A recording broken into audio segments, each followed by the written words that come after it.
வணக்கம் நண்பர்களே, உங்கள் வெற்றியை நோக்கியே எங்கள் பயணம். எல்லாருமே குரூப் 4 கடந்து வந்திருப்பீங்க. அந்த தேர்வு நம்மளை ரொம்பவே மன உளைச்சலுக்கு ஆளாக்கிடுச்சுன்னு தான் சொல்லணும். ஏன்னா தேர்வில் கேட்கப்பட்ட கேள்விகள் அப்படி. சிலபஸில் உள்ளதை நம்ம old book, new book, previous question பேப்பர்னு தேடி தேடி படித்தா கொஸ்டின் எல்லாம் அதுக்கு ஆப்போசிட்டாக கேட்டிருக்காங்க. ஒரு டிஎன்பிஎஸ்சி ஸ்டூடெண்ட் படிக்கிற மாணவனுக்கு எக்ஸாம் ஹாலில் ஒரு கேள்விக்கான ஆன்சர் தெரியலனா அதில் எந்த பிரச்சனையும் இல்லை. ஆனால் இங்கே கேள்வியே தெரியல, அதுதான் பிரச்சனை. 1950 பதிப்பிச்சு வெளியிட்ட நூல்கள்லாம் எடுத்துருக்கிறாங்க போயிட்டு. இன்னும் கலைச்சொற்கள்லாம் எங்கேருந்து எடுத்தாங்கன்னே கண்டுபிடிக்க முடியல. அப்படி போயிட்டுருக்கு டிஎன்பிஎஸ்சியோட நிலைமை. மாணவர்கள் வருடக்கணக்காக மாதக்கணக்காக படித்து எக்ஸாம் ஹால்குள்ளே போனால் பெரிய ஏமாற்றத்தோடு திரும்புகிறாங்க. சரி வாங்க டெஸ்ட் பேட்ச் பற்றி பார்த்துடலாம்.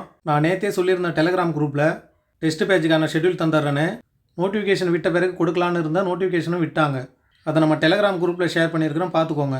இந்த test batch group 2 group 2A படிக்கிறவங்களுக்கு மட்டும்தான், அப்படிலாம் கிடையாது. குரூப் 4 படிக்கிறவங்களும் இதை பயன்படுத்திக்கலாம். ஏன்னா சேம் சிலபஸ் தான். அதில் சின்ன மாற்றம் இருக்கும், அவ்வளோதான். மற்றபடி எல்லாமே ஒன்று தான். டிகிரி ஸ்டாண்டர்டில் கொஸ்டின் இருக்கும், அவ்வளோதான். வேறு எந்த ஒரு வித்தியாசமும் இருக்காது. நம்ம டெஸ்ட் பேட்சுக்கான முதல் தேர்வு எப்போ இருக்குன்னா 8ஆம் தேதி ஸ்டார்ட் பண்ணுறோம். 8ஆம் தேதி தான் உங்களுக்கு முதல் தேர்வுக்கான கொஸ்டின் பேப்பர் அனுப்புவோம். 8ஆம் தேதி தான் உங்களுக்கு முதல் தேர்வு நடக்கும்.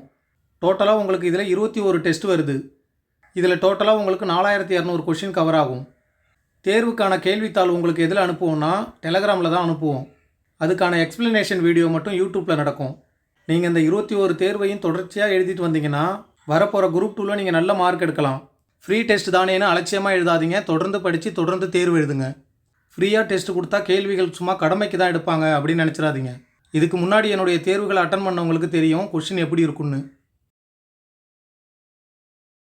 கீழே டெலிகிராம் லிங்க் இருக்கும், அதில் ஜாயின் பண்ணிக்கோங்க. தேர்வு டெலிகிராமில் தான் நடக்கும். டெஸ்ட்டுக்கான ஷெட்யூலையும் கீழே கொடுக்குறேன், டவுன்லோட் பண்ணி வச்சுக்கோங்க. ஃபஸ்ட்டு டெஸ்ட் பாருங்கள். இந்திய அரசியலமைப்பு இருக்கும், தமிழக வரலாறு மற்றும் பண்பாடு இருக்கும், இந்திய தேசிய இயக்கம் இருக்கும், ஐஎன்எம், பாலிட்டி, யூனிட் 8. ஒவ்வொரு தேர்வுக்கும் இதே மாதிரி தான் 3 யூனிட் இல்லைனா 2 யூனிட் இருக்கும். அதே மாதிரி பாருங்கள், மேக்ஸில் எல்சிஎம், ஹெச்சிஎஃப். ஒவ்வொரு தேர்வுக்கும் ஒவ்வொரு டாபிக் இருக்கும். ஃபஸ்ட்டு தேர்வில் மட்டும் தமிழ் இருக்காது. ஏன்னா தமிழ் கேள்விக்கான பிரச்சனை தான் போய்கிட்டு இருக்கு. அதுக்கான டிஎன்பிஎஸ்சி ஏதாவது ஒரு அறிக்கை விட்டதுன்னா அதன்படி நம்ம அடுத்தடுத்த தேர்வில் அதை பார்க்கலாம். ஃபஸ்ட்டு டெஸ்ட்டில் மட்டும்தான் இருக்காதுன்னு சொல்கிறேன், மற்ற எல்லாத்துலேயும் இருக்கும் பாருங்கள்.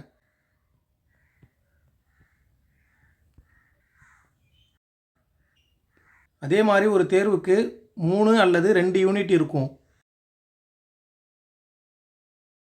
அது மொத்தமாக முடிஞ்ச உடனே ஒரு ரிவிஷன் டெஸ்ட் இருக்கும்.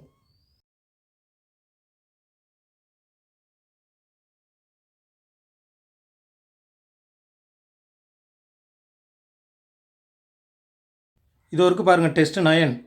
இதில் டெஸ்ட் 8 வரைக்கும் நடந்தது ஒரு ரிவிஷனாக இருக்கும். பாலிட்டியில் ஒரு ரிவிஷன், யூனிட் 8ல் ஒரு ரிவிஷன், ஐஎன்எம்மில் ஒரு revision test.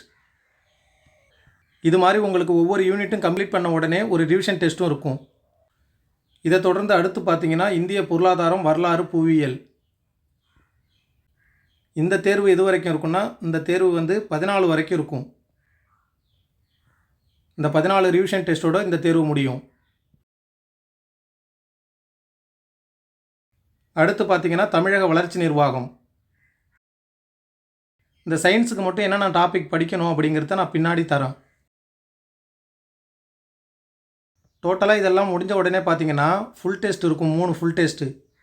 Test 19, test 20, test 21. உங்களுக்கு பாடத்திட்டத்தின்படி தலைப்பு வாரியாக ஒரு தேர்வும், அதை திருப்புதல் தேர்வாக ஒரு தேர்வும், அடுத்தது ஃபுல் டெஸ்ட் 3 இருக்கும். கண்டிப்பாக இதை நீங்கள் தொடர்ச்சியாக படித்து தொடர்ச்சியாக தேர்வு எழுதுனீங்கன்னா ப்ரிலிம்ஸில் ஈஸியாக பாஸ் பண்ணலாம். தொடர்ந்து படிக்க போகிறீங்க, தொடர்ந்து தேர்வு எழுத போகிறீங்க. இந்த 70 நாளும் இதுதான் உங்களுக்கு வேலை. தயவு செய்து தொடர்ச்சியாக படித்து தொடர்ச்சியாக தேர்வு எழுதுகிறவங்க மட்டும் இதில் ஜாயின் பண்ணிக்கோங்க. தேர்வு நமக்கு 8ஆம் தேதி தொடங்குது. காலைல 9 to 10 மணிக்குள்ளே கொஸ்டின் பேப்பர் உங்களுக்கு வந்துடும். நேரத்தை வீணாக செலவழிக்காமல் தொடர்ந்து படித்து தொடர்ந்து தேர்வு எழுதுங்க.